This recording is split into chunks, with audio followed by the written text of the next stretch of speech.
Goototaaf qabsaa'onni Oromiyaa bareedduu hin kenninuu jedhanii kanneen qabsaa'aa turan warreen dagaatamanii akka yaadatamanii warreen dagaatamanii akka yaadatamanii haleellaa habashaaf kaadhihaanii goota Oromoon loleenii biyyarraa buqqiseenii seenaa yaadatu.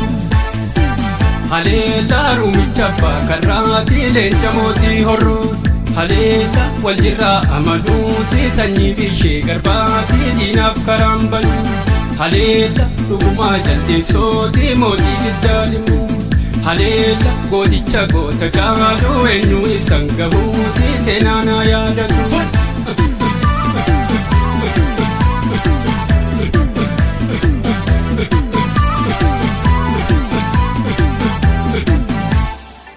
Haleellaa habashaaf kaadhihaanii goota Oromoon loleenii biyyarraa buqqiseenii seenaa yaadatu.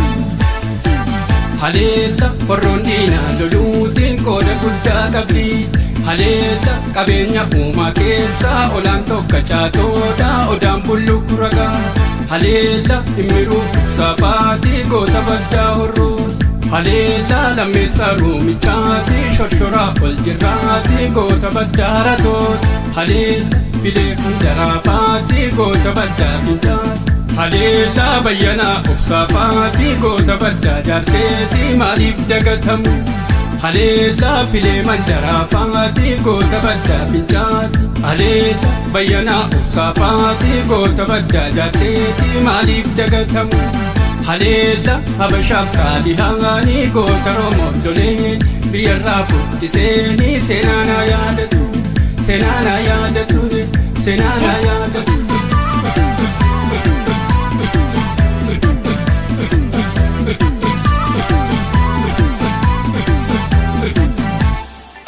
Nu dhaloonni haaraa tootummaallee achumarraa dhaalee eenyummaallee gaaffiin Oromoodha har'aa boonu gaaffii walabummaa duraa duuba. Gaaffii walabummaa duraa duuba goonni silaa gootuma harkaan kennu gonkumaa diddaa qabsoo garbummaa. Dinnee didaadhaan mataa har'as dafeen gootota dinnee didaadhaan mataa har'as dafeen gootota goonni silaa gootuma harkaan kennu gonkumaa diddaa qabsoo garbummaa. Dinnee didaadhaan mataa har'as dafeen gootota dinnee didaadhaan mataa har'as dafeen gootota.